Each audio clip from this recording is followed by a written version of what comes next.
Welcome to Talkkcade, a podcast based on reviewing WWF, ECW, and WCW content on a week-by-week basis from a first-time viewer's perspective. I'm AdvyDeven, first-time 90s wrestling viewer and co-founder of WatchaMania. We're currently in the week of June 14th to June 18th of 1994, and we'll be starting with ECW Hardcore TV as there was no proper Raw this week.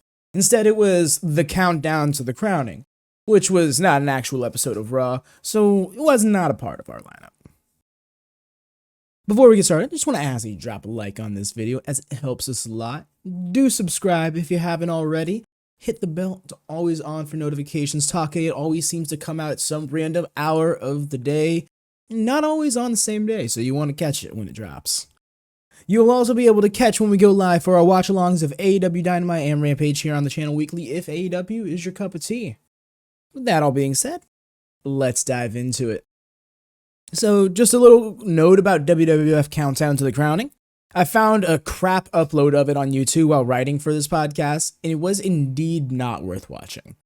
It was effectively a 40-minute long King of the Ring report hosted by Vince and Randy instead of Todd Pettingill, with a 5.5-minute tag title match that didn't move anything along narratively for the Quebecers. It was a recorded live event match, really. Borderline enhancement match. But yes, ECW. Got a lighthearted 80s rock theme to intro the show, no real segment beforehand like they've had in recent weeks. After the intro, however, we have a couple of lads walking down to the ring, and I could barely ask who they were out loud before the Bruise brothers blitzed them from behind and started beating them up the ramp. It was a quick murder in the form of a match, which I appreciate, simply for not having to watch another 10-minute Bruise brother match. Come Hostile City Showdown, I will, but I just hope Shane and Hughes get the win and move on. The Bruise brothers continue beating them up and down the ramp, and I'm starting to wonder, aren't they supposed to be the babyfaces? I just dismiss it as ECW-isms, but something later in the show really validates me questioning it, and I'll get into that in a bit. But for now, the squash was meh. I've seen it done better here in ECW several times, so it didn't really land with me for these guys. Because they're these guys, of course. So we get Matty in the house doing Matty things, recapping last week's TV title situation. He also puts over how they're touring the Northeast and will be in the New York City area in a few weeks, leading us to a Falls Count Anywhere match between Sandman and Tommy Cairo in Montgomeryville, Pennsylvania. I believe this was the June 3rd show. I could be wrong. The hard cam was positioned at a much higher angle than normal, and I kind of liked it. Normally you have the top rope closer to the hard, like the top rope closer to the hard cam, and the foreground shot, it kind of aligns with the middle rope a bit on the far side. I hope that made sense in me trying to describe that. But this was more of like a skyward angle, like a 45-degree angle facing downwards toward the ring, where the ropes were not aligning through our perspective at all. So it kind of felt like I was there in the audience watching the show itself. I'd say it was an okay match for what it was. It was only the main portions of the Falls Count Anywhere match, but I'd imagine that was for the better. Like, they did a couple of soft cuts in the match, at one point when they went up and down the stairs and then over to the other side of the venue, up by this ramp. It was most likely dead air that they cut out, so it was no different than watching a program with the commercials removed, you know? But yeah, this wasn't an arena of any sorts. It was a plaza, so it was a strange setup for a wrestling venue, at least one I'm not used to, because I've not partaken too many indie events. But even the indie shows that I have been to in modern day are a little bit more high production than this, not gonna lie. But yeah, they fought up and down said stairs I mentioned before, and that ramp as well, a little bit before Cairo clotheslined Sandman over said ramp down to the floor about 3.5 feet lower than where they were, and Cairo got up on the railing of this wooden ramp and dived off of it onto him. Eventually, Sandman introduced a folding metal table. It looked like just a giant cooking sheet, but then you could see the legs were like folded in. But Cairo wrestled it away from him and got the win after just 6 shots to Sandman's head with it, just bang, bang, over and over till he fell over, and got the pin, which was covered by the sea of people surrounding them from the one camera angle that we had. So Cairo celebrates his victory, particularly back at the ring, but as he goes to leave, Sandman attacks him with a Singapore cane, busting him open hard way. Man, Sandman's just a shitty sore loser, isn't he? That's effectively the point that Matty back at the house makes as we cut to him before he sends us to a Sandman promo. So yada yada, Cairo cost him money. His pager goes off and he remarks about how there's more customers and politely excused himself to the cameraman to ask women to read his pages for him. And it's the Bruise brothers. Those baby faces, yep.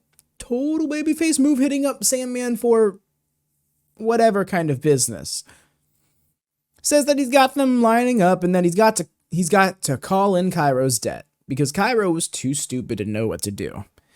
Woman then says if Cairo doesn't pay, then she'll come for him like ECW's Lorena Bobbitt. I didn't get that reference during the watch along, but watching it back, I decided to Google it, and wow. She just threatened to cut off Cairo's dick. So more of the same from Sandman, but women out here making vile threats. I, for one, cannot wait until this feud ends. I'm so done with it. So we get a full custom music video, a fantastic voyage by Coolio for the Public Enemy, and an advertisement for the Lowdown on the Showdown next week. The latter of which had clips of Mikey Whipwreck getting kicked in by the Pitbull, and the rundown for some of the live events had a title rematch between the two listed, so I think this is that. That being said, we got a Too Cold Scorpio promo, and I hate to say it because I love Too Cold, but this wasn't the best promo. First off, he kept rhyming as he was halfway between a promo and a freestyle. Like, it really, like, I didn't want to feel that way, but it really did keep on feeling like he was trying to have a certain rhythm and cadence to his speech, and like he kept ending the line in a rhyme of some sort with the last line that he had ended. It just wasn't working for me. He once again alludes to Shane Douglas's championship, but this time he also puts Sabu and the Public Enemy on notice. The latter of which he puts out feelers if anyone's looking to be his partner. He also compared Public Enemy to an enema, which I found funny because just the week prior, one of our enforcers, Forever Craig, made a very similar joke. But yeah, well, I got the point of the promo. It was a little too off the cuff for what seemed like Too Cold's comfort zone. That being said, he has great matches and is very athletic, so I don't mind that all that much. We get another ECW custom music video, once again using Whoop, There It Is by Tag Team as the soundtrack, but it's just a general music video, just kind of highlighting all ECW talents during this tour and some of their older clips as well. After some ads with ECW Academy, imagine being trained by this promotion, we get JT's entrance for a match against Hack Myers. This was a neat little match for what it was. It got some momentum going for JT, showed some power that we're not used to seeing out of him. And I found it funny that at one point in this match, the ref tried to tell JT to keep the hand open because he was using a closed fist.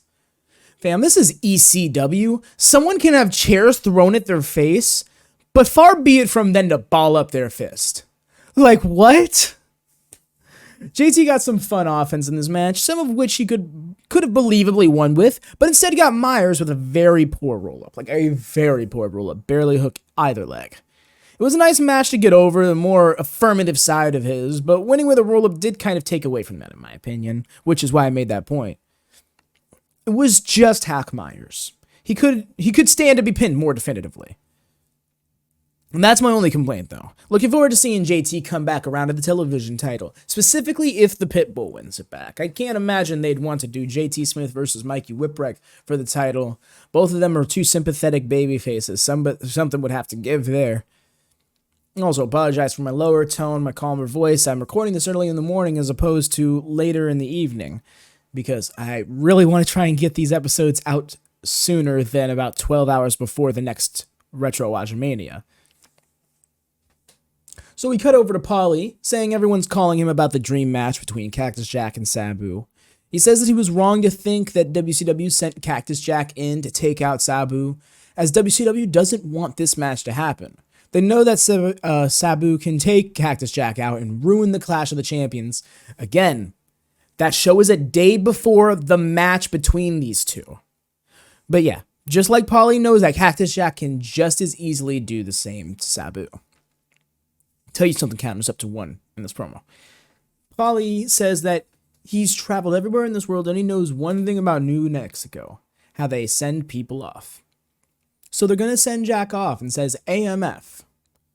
And if I did my research correctly, and I very possibly did not, that means adios, my friend. And I'm not going to lie, I thought it meant something more vile, so I appreciate young Paul here for being a little more reserved this week. Hell, his promo was only about 90 seconds. It was still fairly rambly, but he wasn't going so long that he started slobbering on himself, so I'd say that baby steps towards progress. And then we cut to Too Cold doing his entrance, and I'm feeling the vibes already. I've been looking forward to this since I saw it announced like 2 or 3 episodes ago, and sure enough, this was a great match. It was about what you'd expect out of these two lads, while not giving too much away.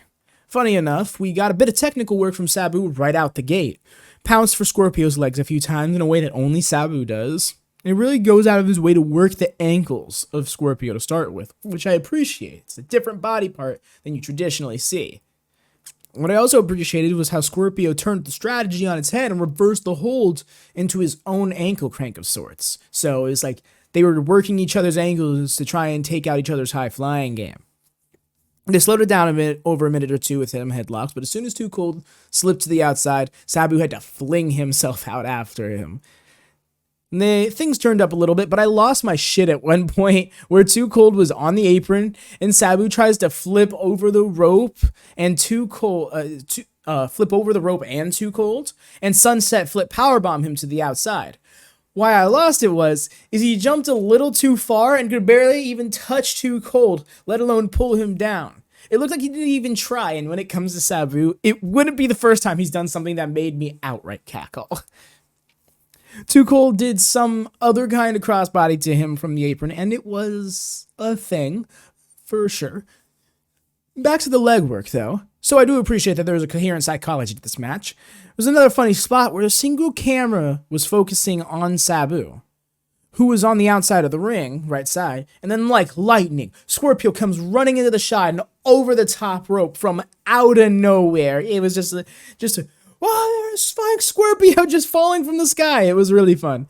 After Scorpio got, really niche pull here, but it reminds me of the story mode from SmackDown vs. Raw 2010, 2011, where you could build your own stories with cutscenes. And there was this one cutscene where you could fall from the top of the Titantron and land on somebody during their entrance. And you just like fall with such dead weight and velocity. And you just land so normally and just like, yeah, take that. Like that exact energy ran right through my mind. If you don't get that reference, pardon. But really funny. You should look for it if you don't know what I'm talking about. After Scorpio got the best of Sabu on the outside, Sabu got fed up and came in with a chair to corner Scorpio with, and which the ref let happen. Paulie threw in a chair like Sabu pressed R1 and the left directional button at the same time in SVR 2007 with the way it slid in, and we got the chair set up in the corner. And yes, another video game reference, but this one I actually planned. Looks like Sabu learned something from his battles with Terry Funk, though, as he's like setting it up in the chair. It almost looks like he wants to try and pile drive him off the top rope onto seating into the chair. But that spot seems to never work for anybody who tries it. He propped Scorpio up on the top rope while the ref was distracted by 911 because for some reason now the ref will care about the chair. But it backfired and Scorpio got control with a diving crossbody. He shoved him off, landed on the chair and fell back and crossbodied him in the middle of the ring. And this is where I was kind of blown away. Scorpio hits 2 of his 180 splashes, which is like the shove it splash for those of you who know skateboarding, but Sabu kicks out of it both times. At this point, the ref was so interested in Paulie that 911 was able to choke out Scorpio on the outside, while Sabu awkwardly struggled to get the timekeeper table up and over the railing, and then push the railing closer to the ring apron as to be less of an obstacle, and for 911 to put it Too Cold on the table. And the distraction stops mattering as Paulie stops trying. And I'm just like, can we stop pretending that that's necessary at this point? Because the ref, it got to the point where like the last 30 seconds, the ref was just sitting there watching them all do this stuff anyway. So like, what was the point of distracting the ref? So Sabu does a moonsault to put him through the table and almost lands his face on the railing that he really didn't need to be there, that he just made me an obstacle for no reason. So 911 puts Too Cold in the ring and Sabu in after him, and Sabu gets a Hogan 3 count for the win. Yes, we're just right at the 3, Scorpio. Just barely gets his shoulder up kind of thing, right after the 3 count. This was a very fun match for what it was. I will admit, I enjoyed watching it. Sloppy as all hell, but a fun watch nonetheless. I wish Kole didn't use his finish twice, but at least he didn't use the 450, which is his much more protective finish. I don't think I've ever seen anybody kick out of that, even in WCW. It was very nice to see Scorpio in a different setting, being in more serious competition. I literally have never seen him in a singles match like this, and I don't even mean the hardcore aspect. I just mean a match that felt this big in general. He loses his first match in ECW, but it was a hell of a showing against what is literally the monster of this promotion in a way, without he has to be contained in an asylum in between his matches. At least that's the canon that they've gotten over to us, the audience. But yeah, and backed by his manager in heavy, no less. Odds were stacked against him. We cut to Cactus Jack being at home in New Mexico, who shows the WCW World Tag Team title, claiming that it signifies that he's the best tag team wrestler in the world. He says that it doesn't account for anything other than the fact that he won it in the city of brotherly love, and he takes pride in that. Not sure what he was getting at with that. He says that the people of Philly know both Cactus Jack and Sabu very well, but Sabu is going to see a different side of Cactus Jack. Another shorter promo from Jack, and I find it interesting that he has these shorter promos when he's normally more long-winded. And that's in the land of the long-winded, untimed promos. So I suppose a shorter promo is the way to go to stand out, right? But that was ECW. Honestly, just a placeholder episode for the most part, it feels like. We got bits of that Falls Count Anywhere match, but aside from Too Cold's debut and JT Smith getting that match to display his new attitude, it was more of the same. So, on to WCW, which kind of did the same thing with this week, if I'm being honest. So first things first, my left ear loved this episode. There was no audio on the right side. Oh well. Can't imagine that mattered much in 94, where it was coming out of a TV speaker as opposed to headphones. At least for like 95% of people. So yeah, we're welcomed by Tony, Bobby, and Gene on the main set of Saturday Night. They go over the world title situation in Hulk Hogan, and you'd swear the match was already Hulk Hogan versus Ric Flair to unify the titles, because Sting is being looked past constantly. Heenan stormed off out of disgust for Hogan. Me too, Bobby. Me too. Gene then takes us back to the previous Thursday, where Gene got an interview with Hogan in Orlando at Universal Studios. It wasn't really an interview. He said something to Hogan, and then Hogan cut his 3.5-minute promo. And this was a heel promo, and I cannot be convinced otherwise. Just saying. This promo oozed smugness and ego. In other words, it was more Terry Bollea than Hulk Hogan. I don't know if that's how you properly pronounce his last name. Don't really care. So we cut to Gene in Universal Studios, and he brings Hogan into the shot, telling Hogan that ever since he signed, people have been clamoring for him to take on Ric Flair for the WCW heavyweight title. Hulk talks about how he's been flying high, saying that the talk on the street is that Hogan still rules, and Hogan will take WCW by storm. Pretty much saying everyone is still talking about him like he's the greatest thing since Oxygen. He then says that the thing he really got off on was after he signed the contract. Somehow, arm wrestled with Ted Turner with both arms at once, wrecked his shit, and Ted Turner asked Hogan not to break his arms while saying he's the most powerful man in WCW. What a babyface. Hogan says that he's going to take on matters one at a time, doing whatever he has to do to get to Mr. Bockwinkel and to the top of the ladder and to Ric Flair. Just when it started to sound like an actual good guy promo and saying he was going to go one step at a time, it's right back to the boss, right back to Ric Uncrowned Unified Champion Flair, who is so very clearly winning the belts, and the match itself will be a formality. Ric Flair's comments from last week were brought up, and as a result, Hogan calls over Jimmy Hart, calling him a pipsqueak in a process. Get over here, you little pipsqueak! Straight up like that. Shows us Jimmy's jacket, which has like his face and the WCW logo, and he says the WCW is actually referring to the face of Hogan as World Champion Wrestler. Ooh, sick burn. Gene feeds into it all, first straightening up Jimmy's jacket, so we can see it straight, and then Hogan asks what he thinks would happen if Ric Flair's arm was caught in Hogan's mouth. And he's like, well, you chew it off. And he's like, chew it off and spit it out, brother. Hogan says he's got a surprise and says he'll be looking for Flair at the Clash. He says that he just wants to look Flair in the eye and see if he can beat him. So as he stalks Flair at the Clash, he's got a big surprise for him. Okay, so I'm not sure if the surprise is him being there or if he's showing up and has a surprise for Flair once he's there. I'm not certain as to what he was trying to say there. But then he flexes while Gene sells the face-to-face from behind Hogan's bicep, and the guy is such a fucking cocky prick. I'm sorry. I just cannot stand Hogan. And yeah. Personal things aside, this character is intolerable to me. And so, we return from break to Steve Austin coming down to the ring with Meng and Parker in tow. I guess the Colonel exclusively meant the title match at the Clash then, considering what he said last week about Steve Austin going to the ring on his own. So, it's Steve Austin versus Barry Houston to open. Had to look up Barry Houston on Cage Match because the show was too busy stroking Hogan's dick to give the wrestler a nameplate. I suppose it didn't matter though. Austin whooped that ass like he was on 1.5 times speed.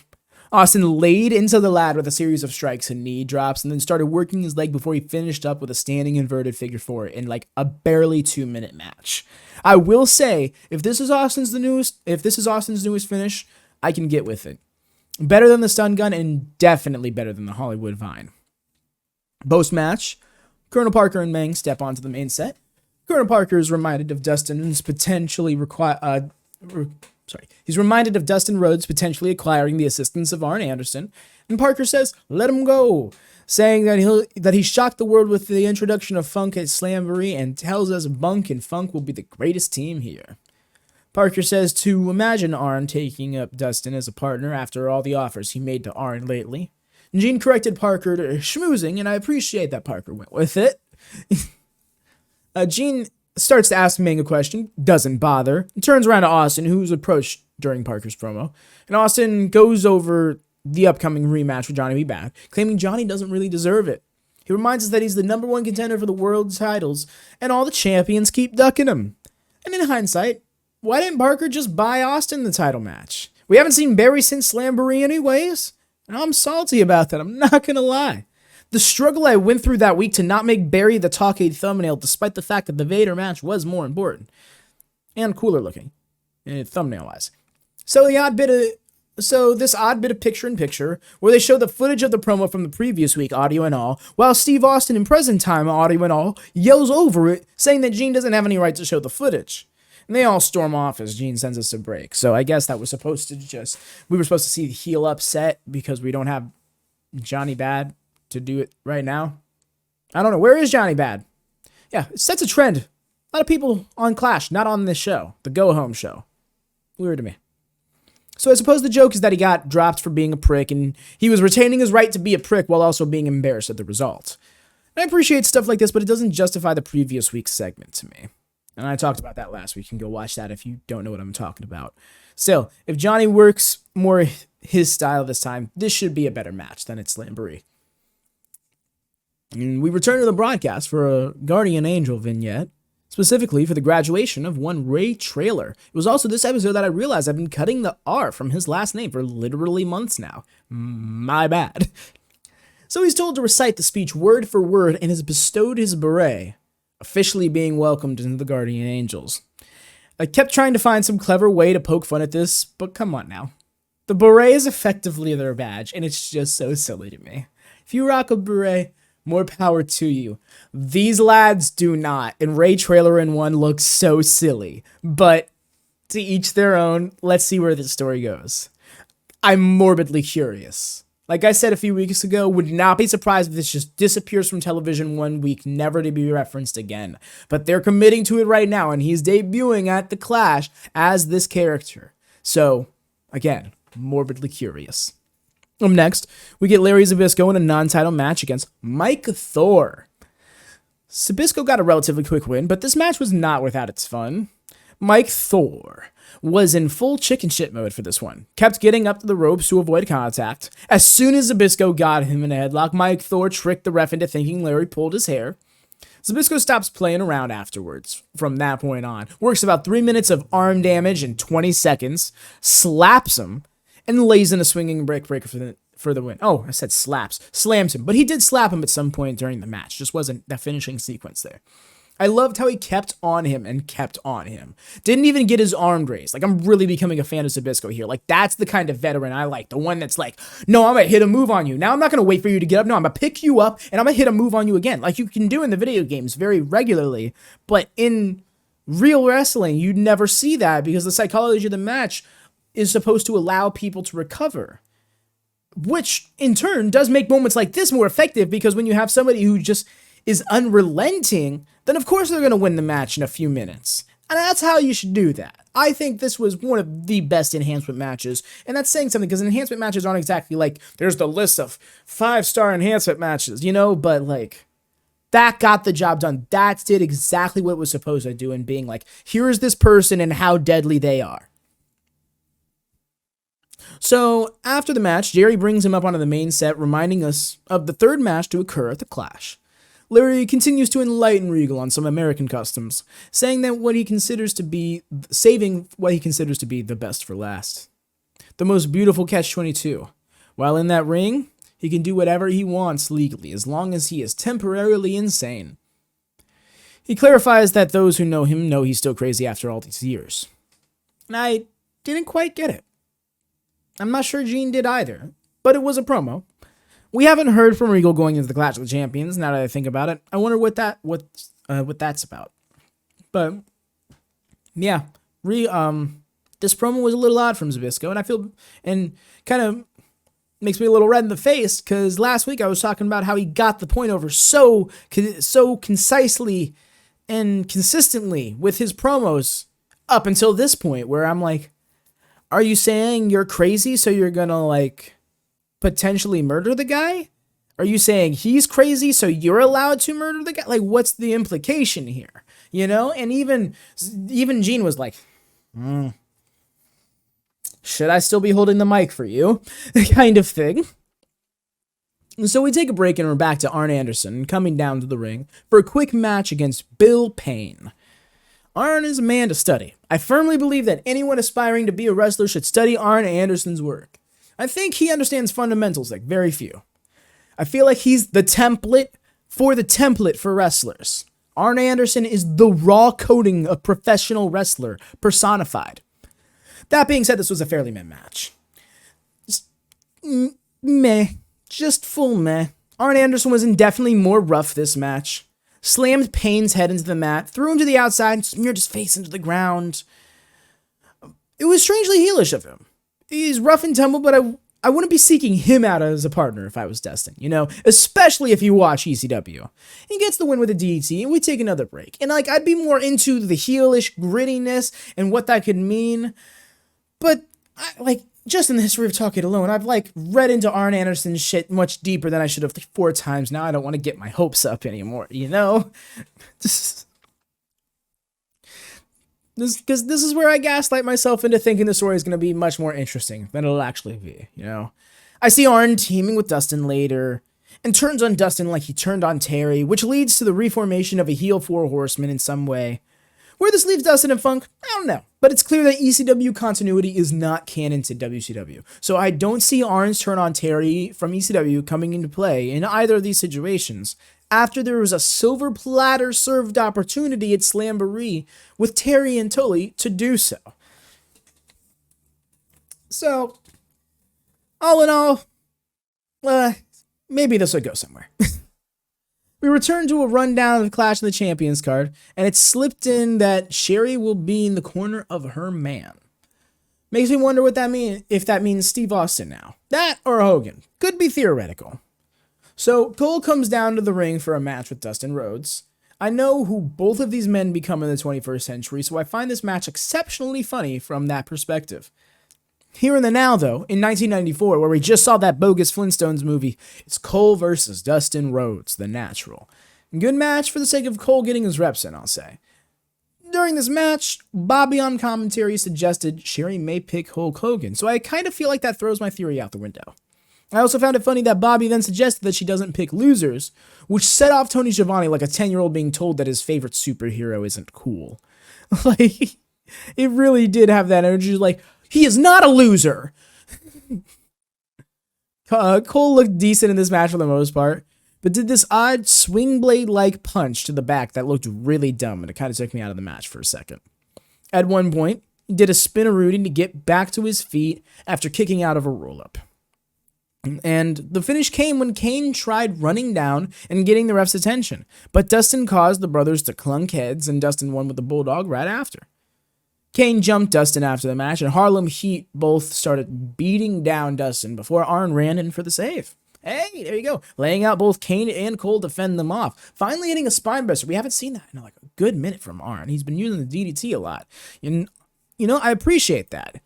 It's like in this era, you had, like, it wasn't, we have a signature and a finisher. You had a finisher and, I don't want to say super finisher, but like, that's effectively what it is in the form where you have Arn. He wins with the DDT a lot, but then he also has the spine buster that he never not wins with.